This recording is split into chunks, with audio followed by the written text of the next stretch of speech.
안녕하세요. 반갑습니다. 여러분의 역사 안성자 유성환입니다. 너무나 반갑습니다. 좋습니다, 여러분.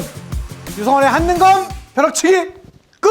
나는 강의, 바로 이번 강의입니다. 10번째 강의고요. 자, 이번 시간에는요, 현대사에 있는 모든 내용들, 이 한 강에 다 정리할 겁니다. 그래서 55강에 해당되는 내용부터 60강 내용까지 같이 한번 달려보도록 합시다. 먼저 강의 필기 노트로 55강 대한민국 정부 수립 파트인데요.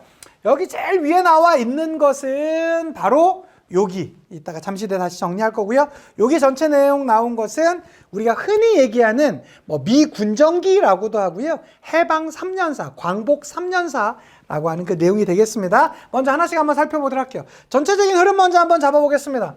1945년부터 48년까지 우리가 흔히 얘기하는 미군정기, 광복 3년사라는 시기를 겪게 됩니다. 그리고 48년부터 60년까지를 우리는 제1공화국 이승만 정부라고 하고요. 60년부터 61년까지 제2공화국 장면 정부라고도 합니다. 우리나라 최초의 의원 내각제 체제였던 시기죠. 61년부터 63년까지를 박정희 군정기, 63년부터 72년까지를 박정희 3공화국이라고 하고요. 72년부터 79년까지를 유신시대 내지는 4공화국이라고 합니다.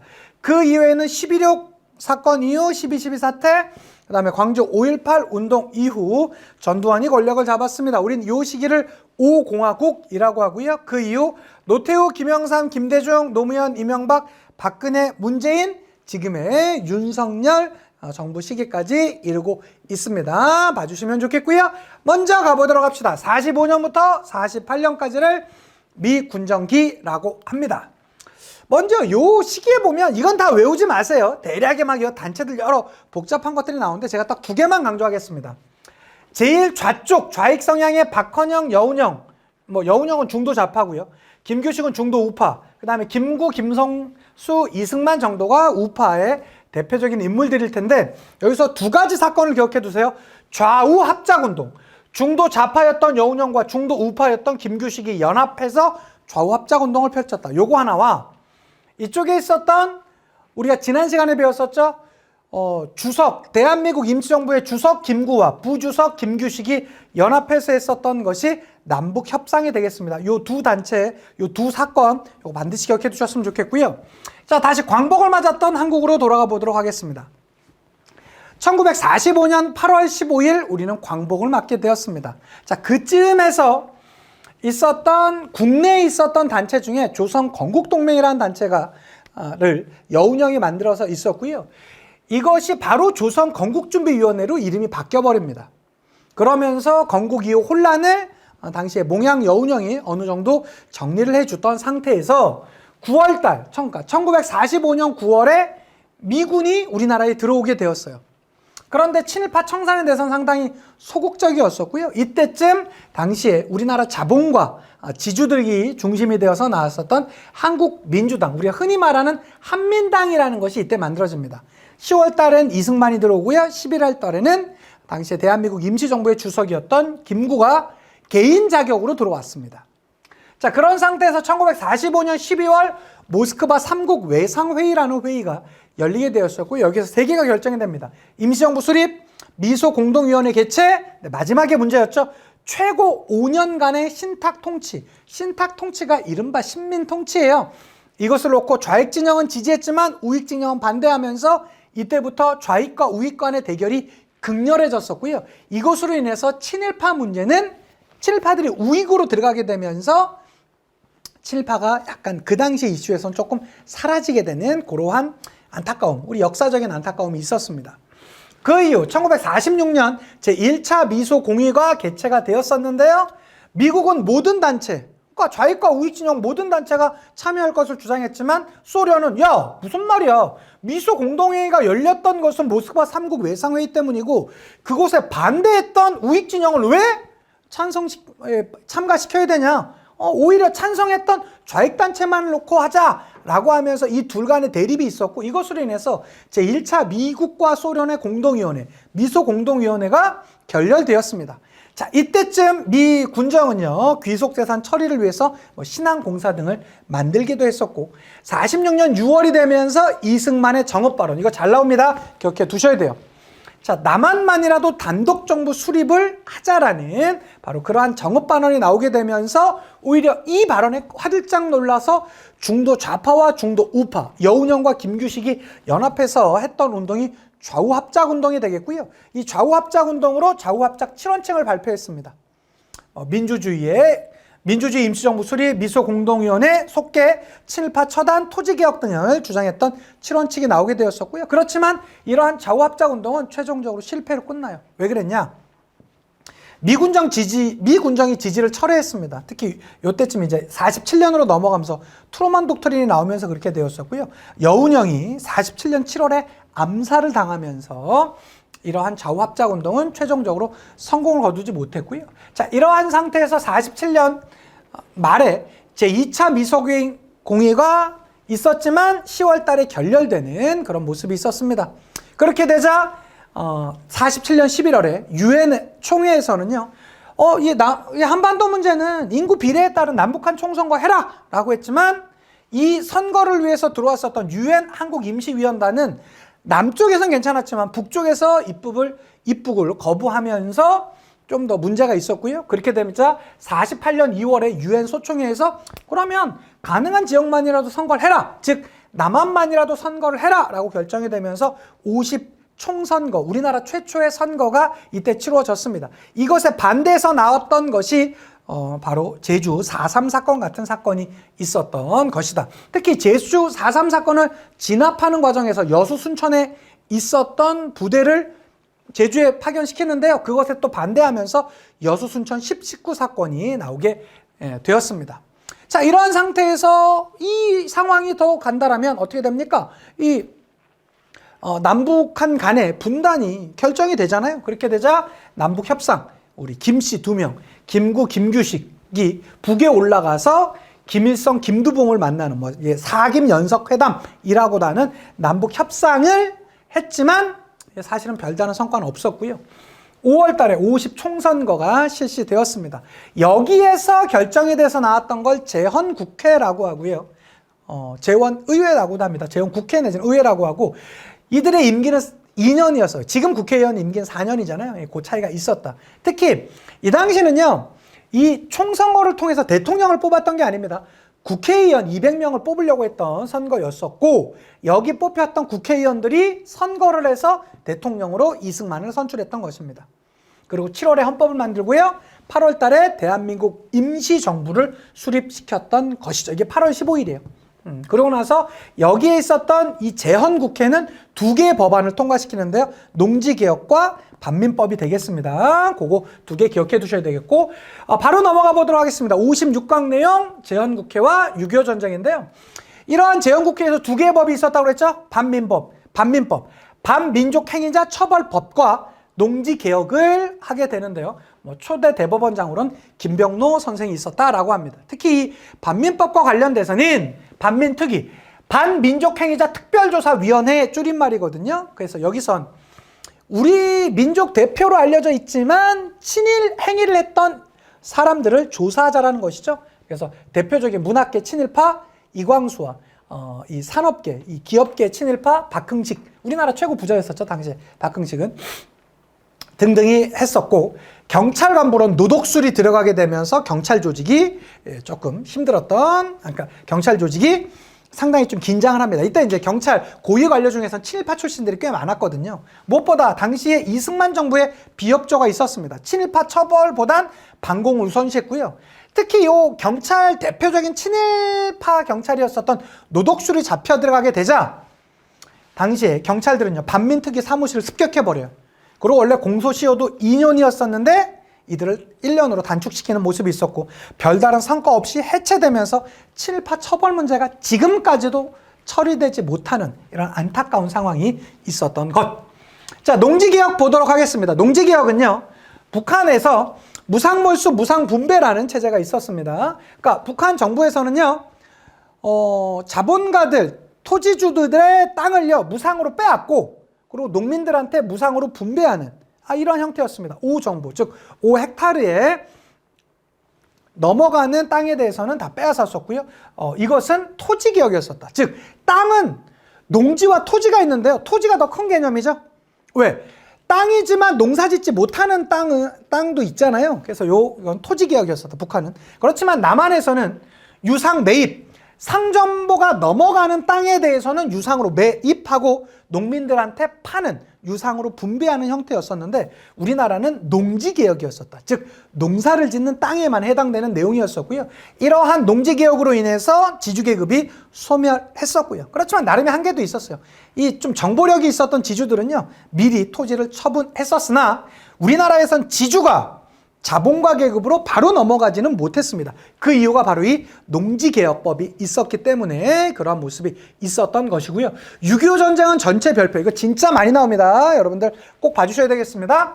자, 6.25 전쟁의 배경입니다. 중국이 1949년이 되면서 공산화가 돼요. 그래서 우리나라 출신들이지만 중국에서 사회주의 혁명을 일으켰던 중국 의형군이 북한의 인민군으로 들어왔습니다. 그리고 미국과 소련에서 둘 다 한반도에서 철군시켰어요. 그런 상태에서 1950년대 초 당시에 미국의 장관이었었던 에치슨 라인이라는 걸 발표합니다. 그러니까 미국의 극동방어선을 발표하는데요. 이때 남한과 지금 우리 대한민국과 대만이 빠져요. 그렇게 되면서 뭔가 북한을 조금 자극한 측면도 있었고요. 자, 그런 상태에서 1950년 6월 25일 새벽 4시경을 기해서 북한이 기습적인 남침을 강행했습니다. 우리가 이제 쭉 밀리죠. 어디까지? 낙동강 방어선까지 밀리고요. 이 과정 가운데 있었던 전투가 다부동 전투라는 대표적인 전투가 있었습니다. 그렇지만 1950년 9월 15일 인천 상륙작전을 성공으로 인해서 그 이후 쭉 북상에 올라가게 되었었고요.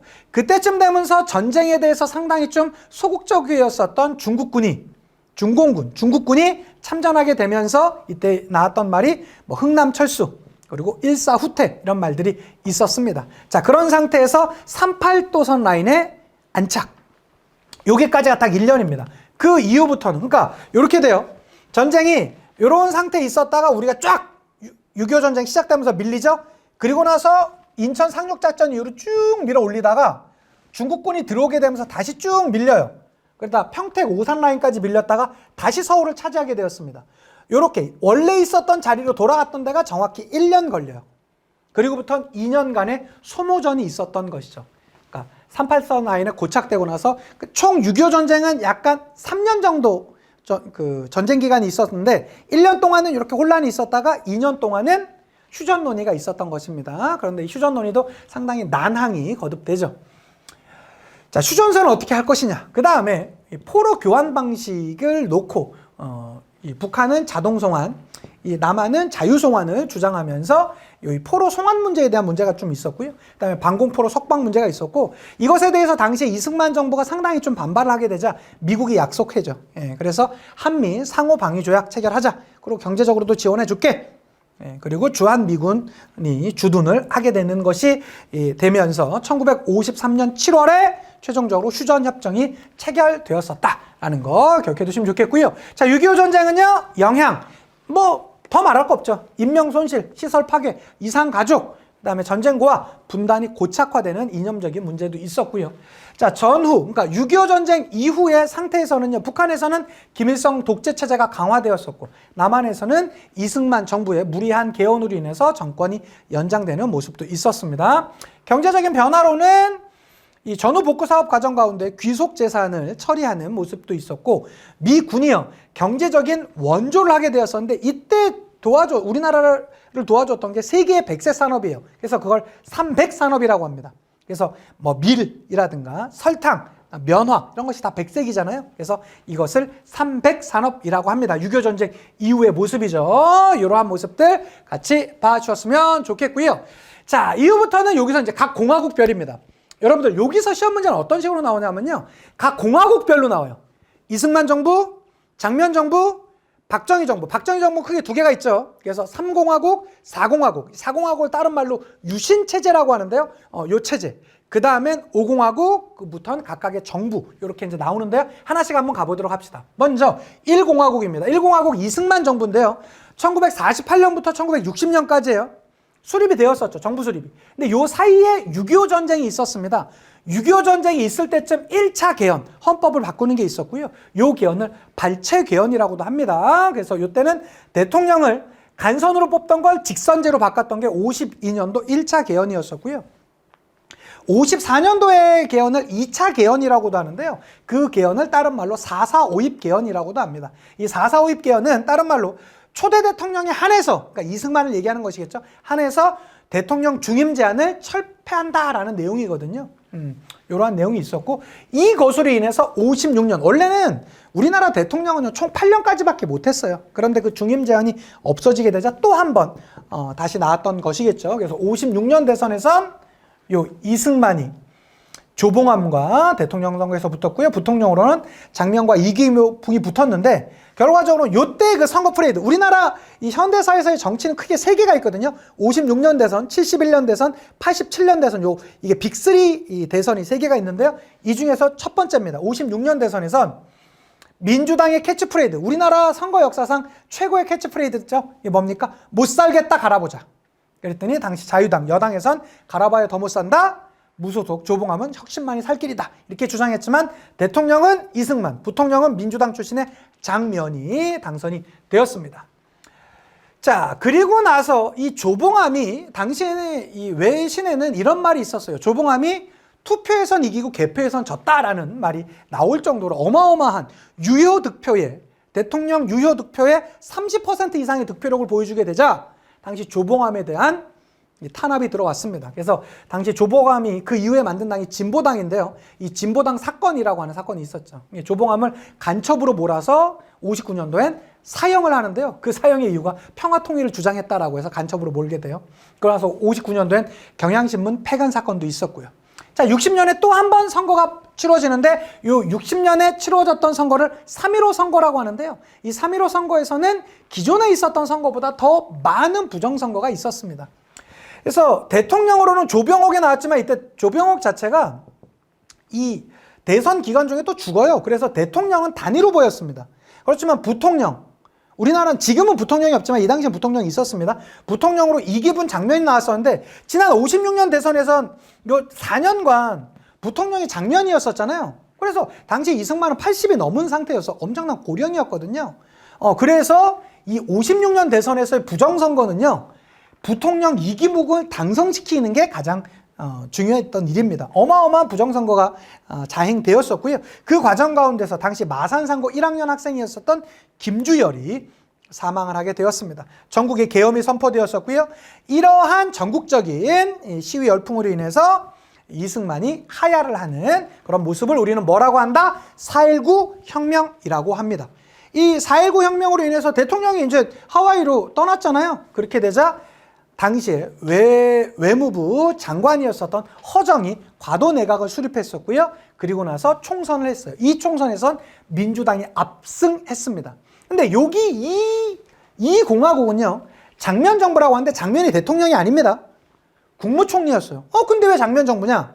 당시는 의원 내각제 체제였기 때문에 그래요. 근데 이게 조금 또 하나 헷갈리는 게, 의원 내각제면 원래는 일반적으로 대통령이 없잖아요. 근데 여기서는 대통령이 있었습니다.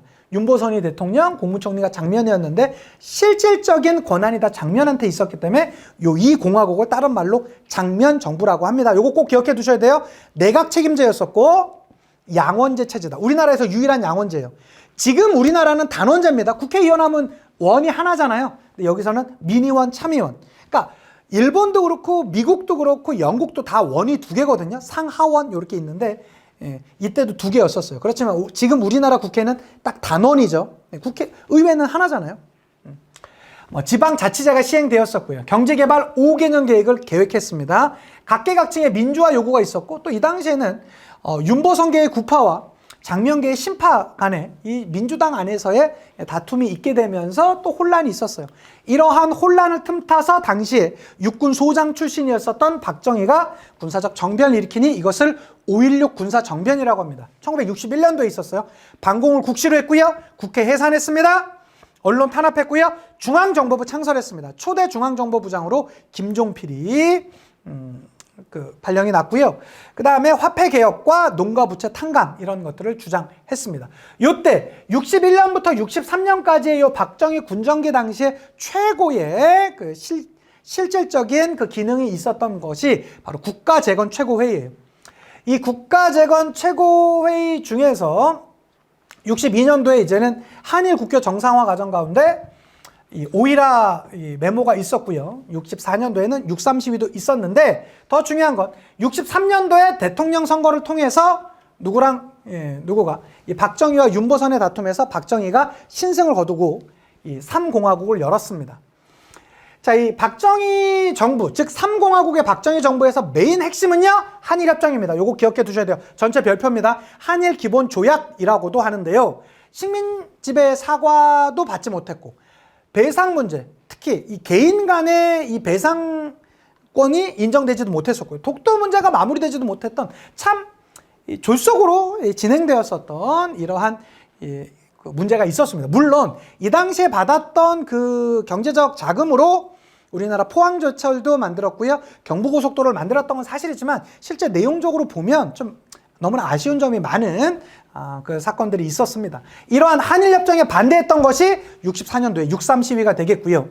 그리고 이때쯤 베트남 파병이 있었습니다. 베트남 파병이 64년도부터 파병을 했지만 실질적으로는 65년부터 전투병이 파병되었었고 73년까지 진행되었던 것이 베트남 전쟁입니다.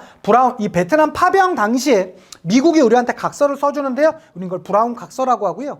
이때 미국의 돈이 우리나라에 실제로 많이 들어옵니다. 그래서 이 당시에 베트남 전쟁으로 인해서 우리나라 경제적 호황기, 이걸 뜻하는 것을 베트남 특수라고도 하고요. 그렇지만 당시에 많은 좀 희생자, 이 전쟁에 참여하면서 많은 피해자도 있었고요. 뿐만 아니라 고엽제 피해를 당하기도 했었습니다.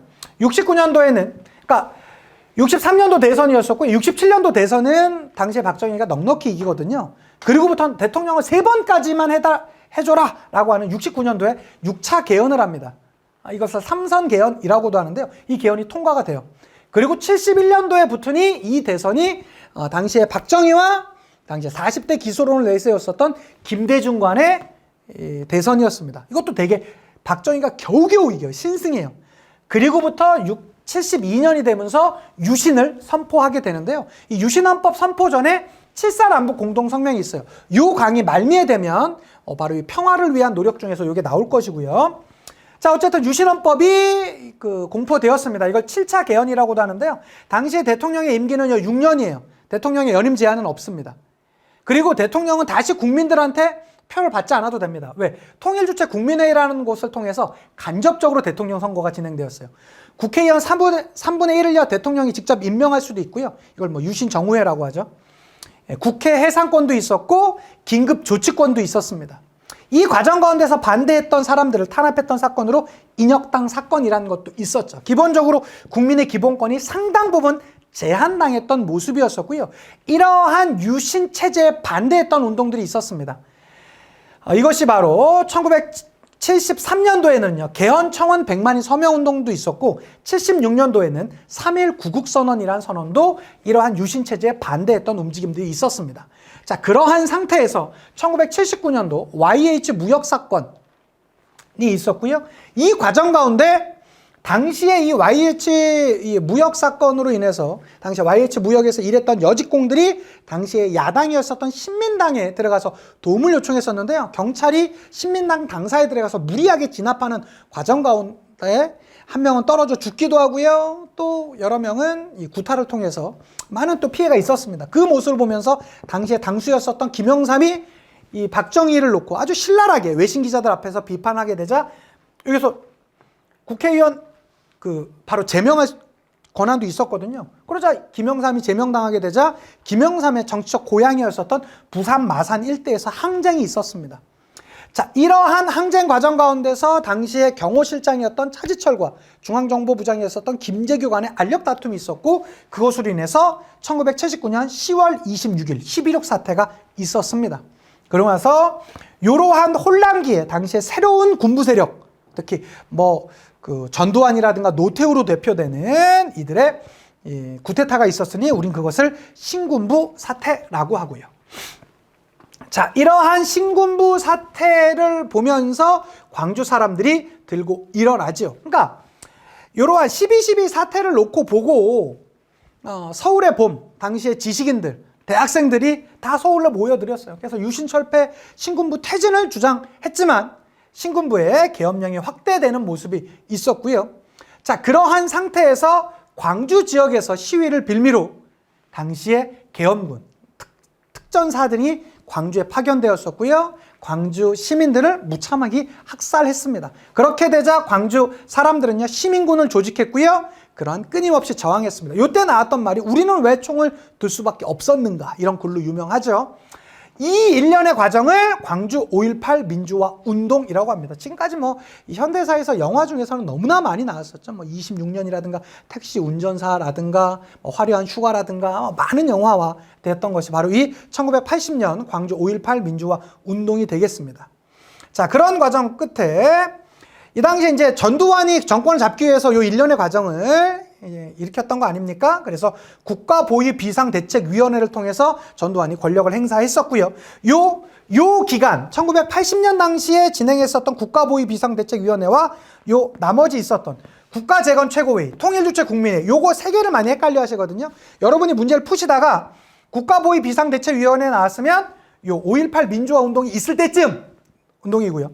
국가재건최고회의는 박정희 군정기 1961년에서 63년, 그 다음에 통일주체국민회에 나오면 그 유신 정권 때 박정희의 권력기구가 되겠습니다. 이런 것들 봐주시면 좋겠고요. 자, 그래서 전두환은 총 대한민국 11대 12대 대통령이 돼요. 물론 간선이었습니다. 국민들한테 투표를 받지도 못했어요.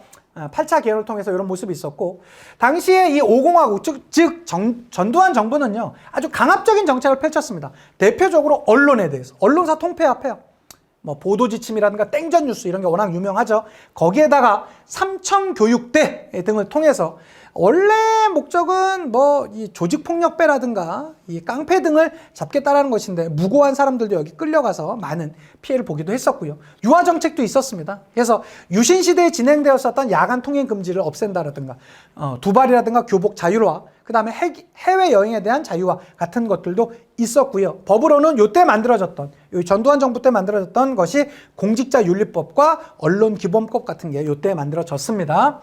자, 이것으로 인해서 나오게 되었던 것이 바로 87년 6월 민주항쟁입니다. 근데 그 6월 민주항쟁을 알기 위해선 그 앞의 상황을 잠깐 봐야 되는데요. 그것이 바로 당시의 경제 상황 3저 호황이에요. 한 번쯤은 들어보셨죠? 그 3저 호황은 금리, 유가, 달러가 연이어 떨어지게 되면서 우리나라 경제가 엄청나게 좋았던 상황을 얘기합니다. 자, 그것으로 인해서 중산층이 성장하게 되었었고요. 이렇게 성장했었던 중산층은 경제적 자유를 얻었잖아요. 그렇게 되자 정치적 자유까지 요구하게 되었습니다. 자, 이러한 상황에서 당시에 서울대학교 학생이었었던 박종철이 고문을 당해서 죽음을 당했다라는 그 사건이 나오게 되고요. 이른바 이걸 따곡 사건이라고 합니다. 당시에 서울 치안본부장이 나오면서 그 20대 초반에 이 팔팔한 청년이 죽었는데요. 이런 말을 해요. 아니, 내가 불러다가 우리 별거 안 했다. 딱 쳤더니, 야, 네 친구 어디 갔어, 임마? 하고 딱 한 대 쳤더니, 이 책상을 한 대 내가 딱 내리쳤더니, 앞에 있던 애가 억 하고 죽더라. 이른바 딱억 사건이 되겠습니다. 이것으로 인해서 국민들은 불만을 갖고 있었고요. 이것이 결과적으로는 전국적인 시위 열풍이 있었고, 그러한 시위 열풍이 그 이후에 4.13 호원조치. 이게 호원조치 하니까 왠지 좀 좋아 보이는데 좋은 말이 아니에요. 뭔가 우리의 대표를 우리가 직접 뽑겠다라고 하는 막 시위 열풍이 있었는데, 웃기지 마. 기존에 있었던 헌법을 수호하겠다라는 얘기거든요. 즉 대통령 간선제는 유지할 거야 라는 모습을 보여줬던 것이죠. 그렇게 되자 이것을 어떻게 호헌, 철폐, 독재, 타도라는 말이 이때 나왔던 것입니다. 헌법, 이 호헌, 즉 4.13 호헌을 철폐하고 독재를 타도하자라는 그 움직임이 있었고, 이때 이젠 60 국민대회를 했었는데요. 이 과정 가운데서 연세대학교 학생이었었던 이한열이 최루탄에 맞아서 사경을 헤매는 사건이 있게 되었습니다. 자, 그런 상태에서 이 1987년 6월 달에 전국적인 시위 열풍이 나오게 되자 6.29 민주화 선언을 해요. 즉 당시에 이 군부에서 항복을 했던 것이죠. 그래서 9차 개헌하자. 대통령 직접 국민들이 뽑게 하자. 그리고 대통령은 독재가 좀 위험할 수 있으니까 5년을 으로 하되 딱 한 번만 하자라는 5년 단임. 지금의 헌법체제가 요때 만들어진 헌법체제입니다. 이것으로 하는 요 1년에 6월 민주항쟁이 있었고, 그래서 그해 말 12월에 대통령 선거가 진행되었어요. 우리가 이것을 1로 3김의 대선이라고 하거든요.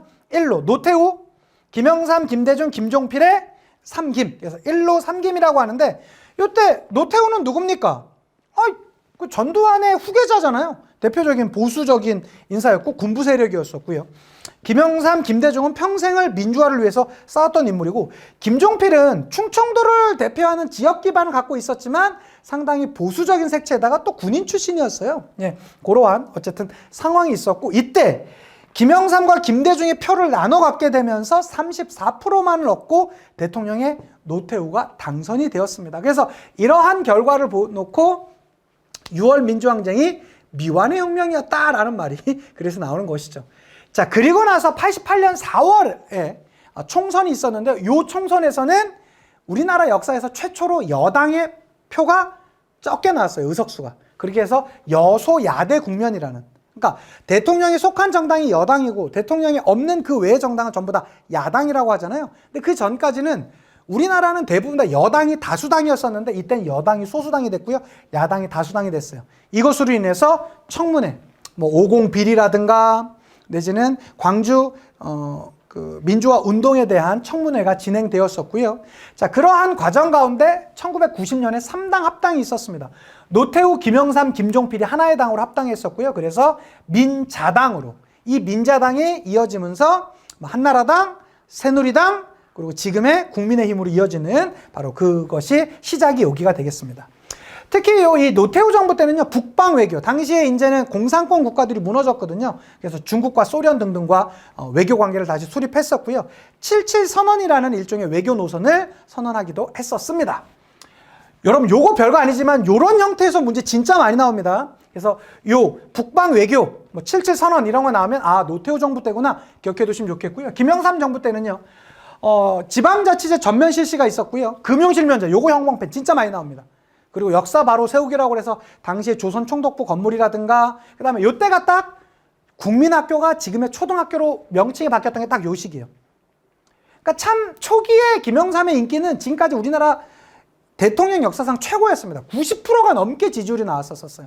그렇지만 그 이후 경제적으로 좀 무너졌었고요. 무엇보다 IMF 체제, OECD 가입을 96년에 했고요. 그리고 마지막에 경제 관리를 못했죠. IMF 체제라는 그런 체제를 통해서 마지막에, 지금까지도 김영삼은 그 대통령 임기 기간은 좀 제대로 인정을 좀 못 받고 있죠. 그런 게 있었고, 공직자 재산 등록의 의무화가 요때 이 김영삼 정부 때 시행됐었다라는 거. 그리고 이런 IMF 체제 내에서 대통령에 당선된 인물이 김대중입니다. 김대중은요, 평화적 정권 교체라는 우리나라에서 야당에서 그 대통령이 당선된 최초의 일이 되겠고요. 외환 위기를 극복했어요. 이때 나오는 대표적인 이야기가 금모으기 운동. 그리고 남북 정상이 최초로 회담을 갖는 6.15 남북 공동선언이 있었고요. 그 다음에 4.3 특별법이 요 김대중 정부 때 완성이 되었습니다. 김대중 정부 다음에는 노무현 정부죠. 권위주의 탈피했고요.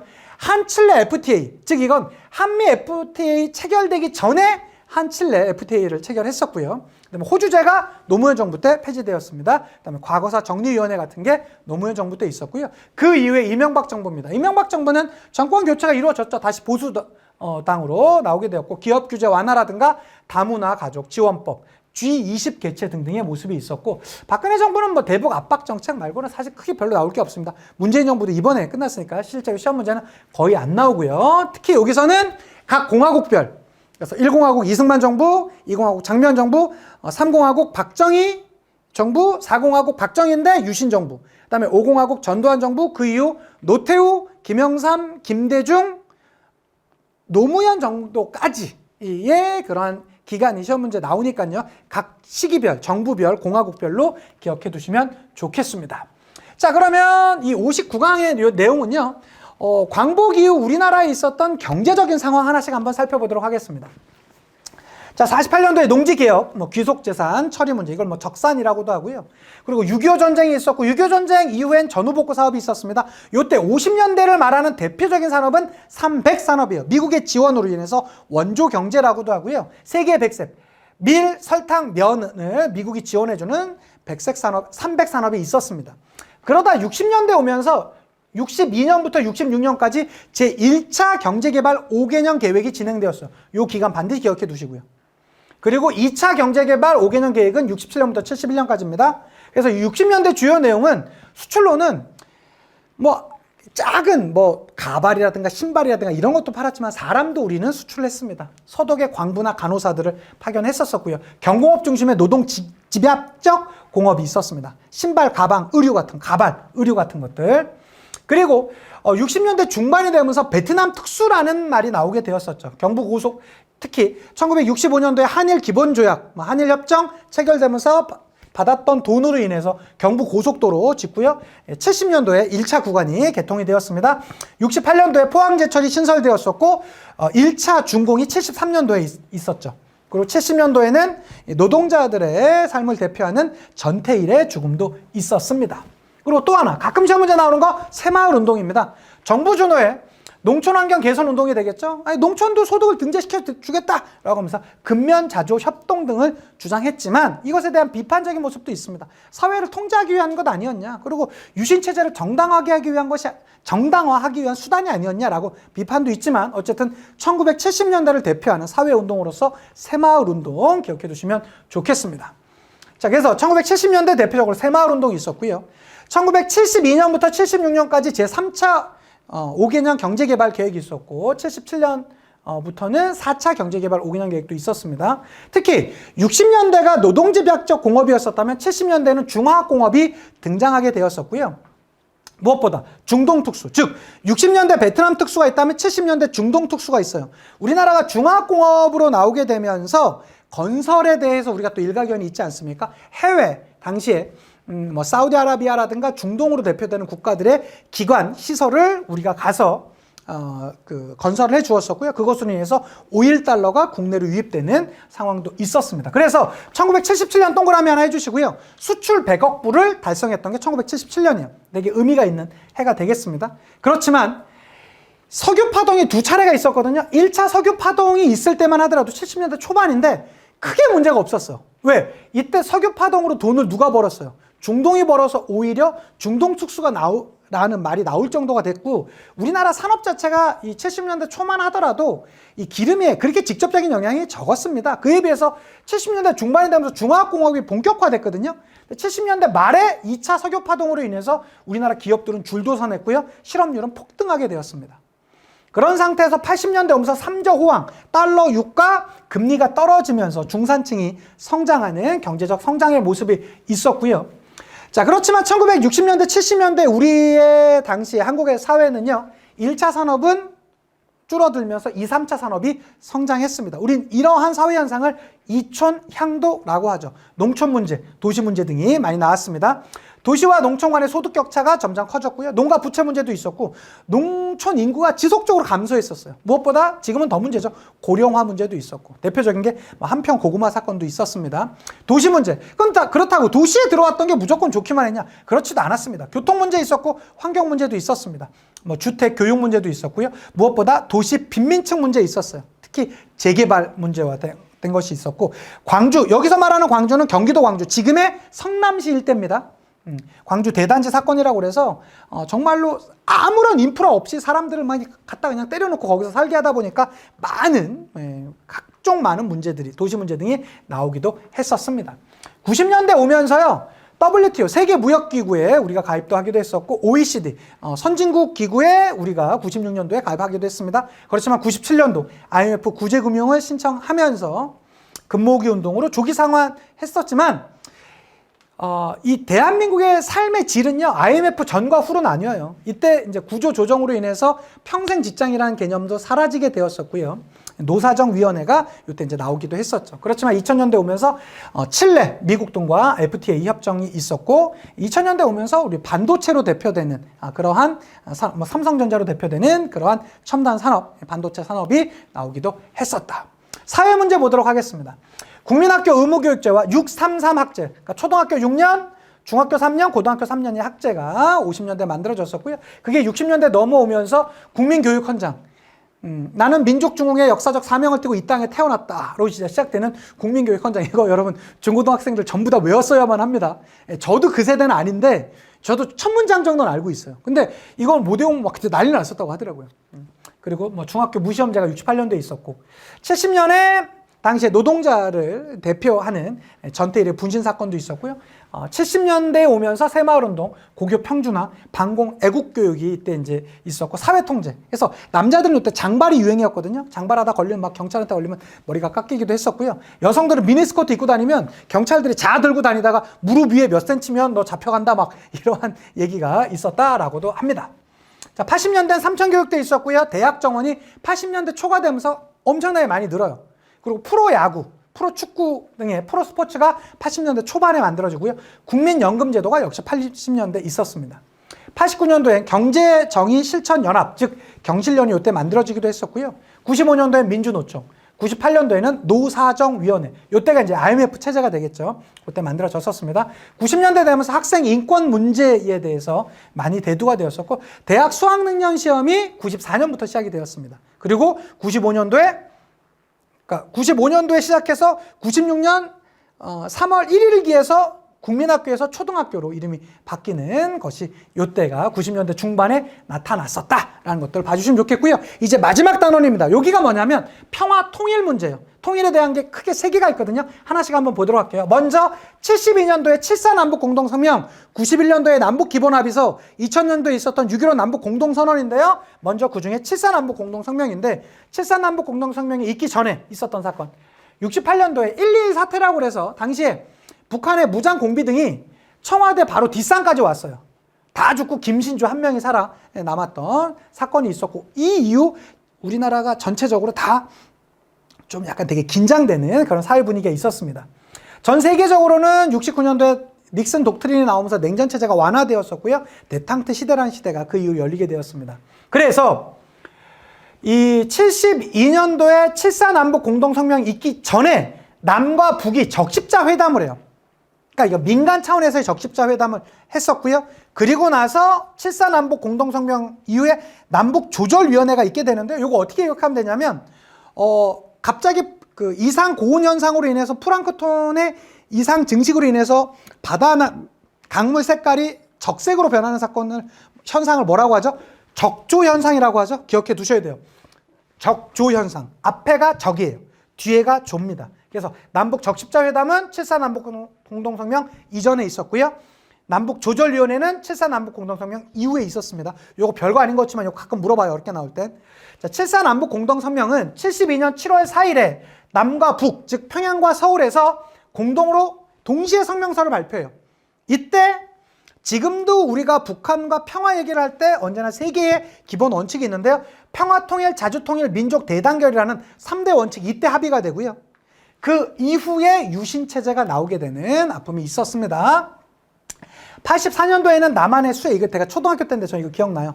남한의 수해가 있었고요. 제가 이때 서울 장안동 일대 살았었는데 진짜 우리가 막 다 뭐 물난리가 나가지고 중랑천 일대가 다 범람하고 했었습니다. 서울시에서요. 자, 그렇게 되자 그것을 북한이 좀 지원해주고요. 그것에 대해서 우리나라에서 대하는 차원에서 이산가족이 최초로 상봉되는 게 85년도예요. 요거 기억해 두세요. 연도 가끔 나옵니다. 88년도, 즉 노태우 정부 때 77 선언이라는 외교 노선을 발표되게 되었었고요. 91년도에 남한과 북한이 유엔에 동시 가입해요. 그리고 나서 나왔던 것이 남북 기본합의서, 요거 형광펜. 그러니까 7.4 남북 공동성명과 남북 기본합의서, 요거 되게 중요한 내용들이고요. 상호체제 인정하자, 상호 불가침하자, 그다음에 민족 내부 교류를 확대하자라는 내용이 있었고요. 그리고 나서 92년도에 한반도 비핵화가 선언되는 모습이 있었습니다. 자, 그리고 6.15 남북 공동선언 나오기 전에 상황 한번 잠깐 볼게요. 1997년 12월 대선에서 김대중이 대통령에 당선이 되었습니다. 그래서 평화적 정권 교체가 있었고요. 당시 김대중 정부에서 내세웠던 외교 노선, 특히 북한에 대한 외교 노선은 햇볕 정책이에요. 그러니까 무섭게 우리가 강대강으로 가지 말고 따뜻하게 하다 보면 그들이 외투도 벗고 오히려 더 우호적인 관계가 오지 않겠냐라는 햇볕 정책이었었고요.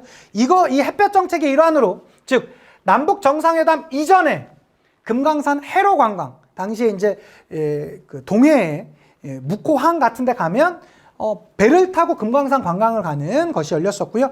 정주영, 즉 북한에서 소 한 마리 판 돈으로 내려와서 우리나라 최고의 1등 부자가 되었던 정주영이 당시 그것을 갚는 차원에서 현대자동차에 소 500마리 정도를 싣고 소떼 방문을 하게 되죠. 그래서 정주영의 소떼 방문과 금강산 해로 관광, 그러니까 바다를 통한 배를 통한 관광이 남북 정상회담 이전에 있었습니다. 그리고 그 이후에는요, 경의선 복원이라든가 금강산을 육로로 관광하고, 그리고 개성공단 추진했던 건 남북 정상회담 이전이에요. 문제가 좀 어렵게 나올 땐 이거와 이거 내용을 구분하기도 합니다. 그리고 2000년 남북 정상이 최초로 만났습니다. 그리고 나서 6.15 남북 공동선언을 발표해요.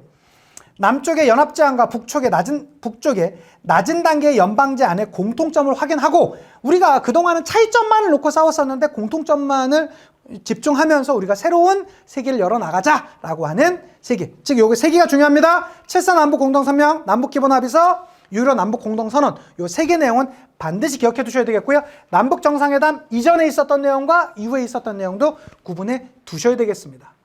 자, 그리고 그 이후에 등장했던 노무현 정부에서는 김대중 정부의 햇볕 정책을 계승했었고요.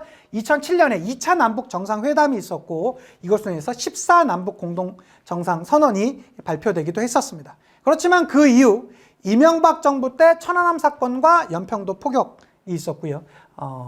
그리고 나서 박근혜 정부 때 좀 남과 북의 관계가 좀 냉각되다가 2018년 3차 정상회담이 있었죠. 이건 문재인 정부가 되겠습니다. 그래서 4.1침 판문점 선언이 발표되기도 했었다. 근데 요것들은 그 앞의 내용에 비해서 좀 적고요. 크게 보자면 3개. 다 따지자면 5개입니다.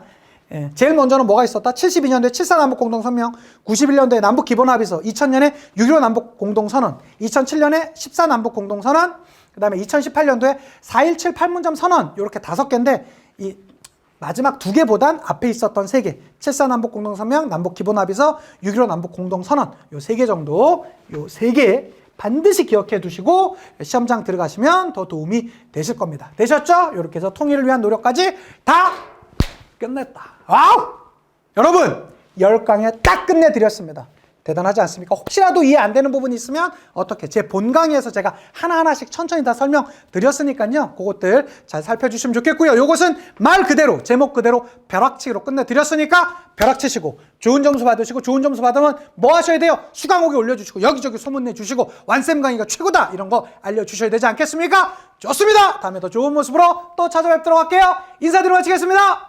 역사가 완성되는 그날까지 와